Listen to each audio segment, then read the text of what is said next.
So here we are in camp life. I just got back from a little trip to town just to get some cell service because there's no cellular service at the campsite, at least for me. My sister can get a tiny bit of cell service if she holds her hand just right and like stands on one leg, but I can't get any. So I'm gonna prep some food. The kids are out bike riding, so I've got a jug of water, my soap bar, and I'm just gonna wash my hands before I start making some food. Yeah, because there's no running water here, which that's the one thing I really miss. I can do without the cell service, I can do without the showers, but I really would prefer to have running water. So we go into town to buy or bring drinking water, and then I actually got lake water to wash the dishes with. So I've been boiling lake water to wash the dishes with, just because my tea towel is missing. So yeah, I'm gonna prep some veggies for the kids to eat when they get back. Just taking a little walk around the site. We have this is a bug screen. We have it over the tent just because this is a new to me used tent, and I actually didn't know if it was waterproof or not. We haven't had any rain since I set it up, so I still don't know if it's waterproof or not. But I'm keeping the bug screen over it just in case. My son has his own tent, and we've got our little camp stove here. So, propane camp stove. I've actually brought a full propane tank. Well, actually, it's a 3/4 size propane tank, so that I don't have to buy the disposable propane things. I prefer not to create more waste. We got our, kettle, frying pan. I mean, we've got dishes and stuff. So yeah, that's pretty much the camp. We've got some chairs, which are hidden right now. But I'm gonna sit back here and make some veggies and hummus for the kids. Because they're gonna be hungry once they get back from this camp. Actually, I'll start again for that one.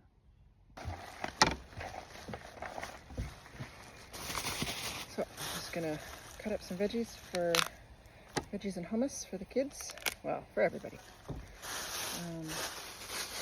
Got some celery, got some peppers, some carrots, and a cucumber. It's challenging keeping food good here because, of course, there's no refrigeration. So I've got a block of ice, and I've got a cooler. Actually, maybe I'll show you my cooler. Move the broccoli over. So down here I have a cooler. Inside I have a big block of ice here.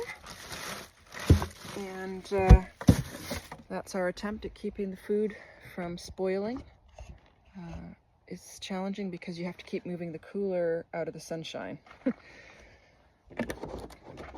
And wash the veggies with bottled water, one-handed. So this should be interesting.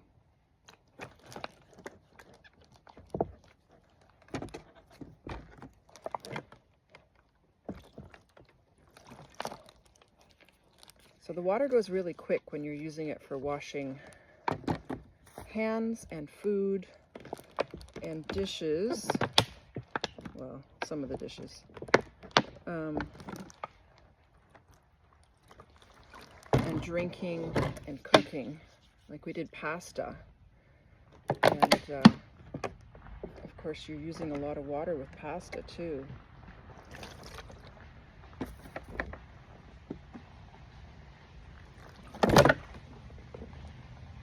Looks like our bikers are back. Hi. Good. How are you? Good. Have you got Addie with you? All right, we got the veggies all washed. Find that metal dishes are kind of nicest for camping because the oil doesn't stick to them as much as plastic, and they're not breakable like glass.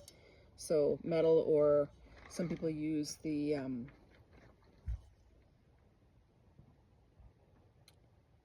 the blue speckled ones, which I can't, blue or black speckled ones, which I can't remember the name of. Anyway, some people use another type that's, again, the oil doesn't stick to it as much because it's just harder to get things clean out here. So yeah, I'm gonna chop up some veggies. What else can I tell you about camp life while I'm doing this? Sorry for the tilt. I don't have a tripod with me. I'm always wondering about where to put your tent, because the sun is always an issue, right? Once the sun shines on the tent, A, if you're wanting to sleep in, it wakes you up really early, and B, it gets really hot. So it's usually nice to have your tent situated so that the sun doesn't shine on it until the afternoon. So if you can choose a spot that has like a shady morning, it's a lot nicer.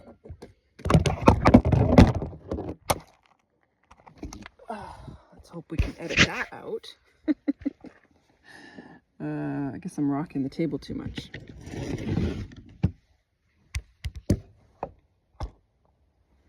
How about that? Nope, not there. I'll try that. So yeah, you don't really want to have the tent in the sun if you can help it, because it just gets really hot first thing in the morning. And if it's earlier on in the season, you get woken up really early. So if you don't want to wake up at 6 in the morning or 5 in the morning or 4 in the morning, it's nice to have your tent, you know, not seeing the sunrise. What else? What else?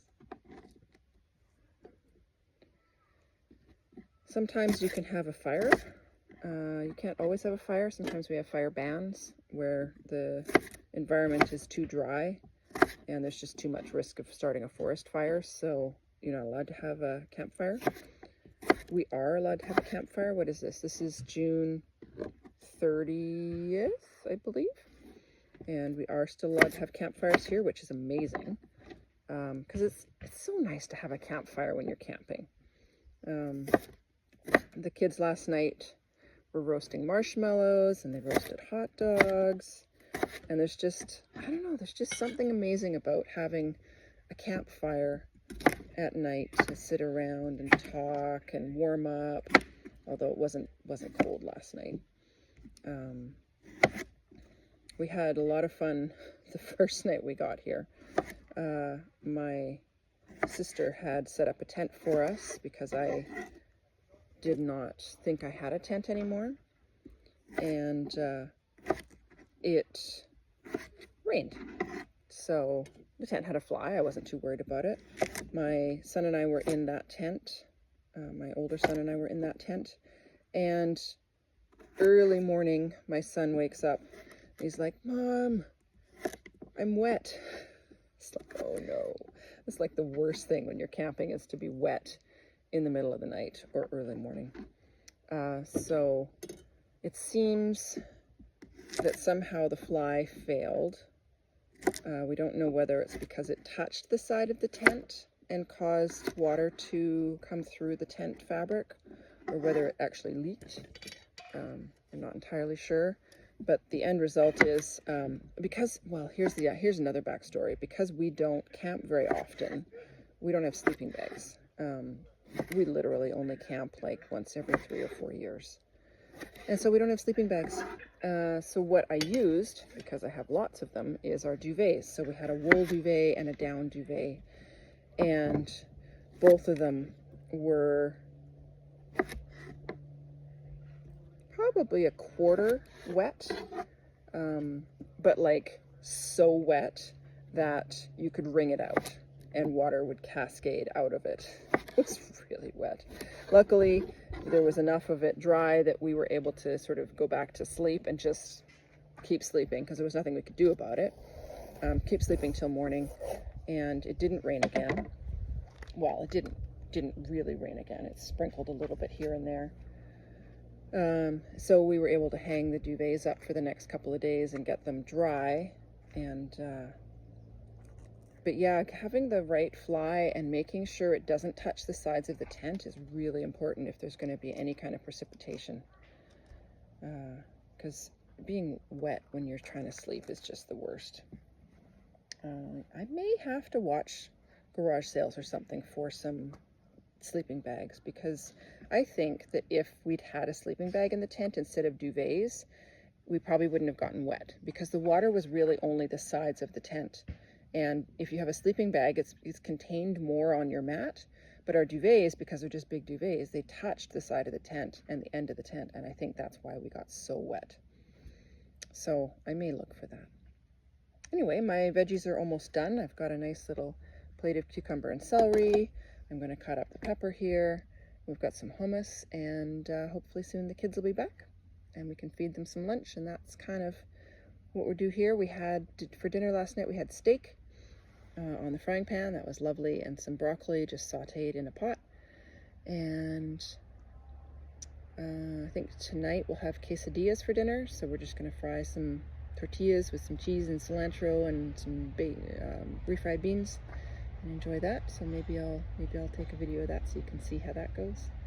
And catch you later.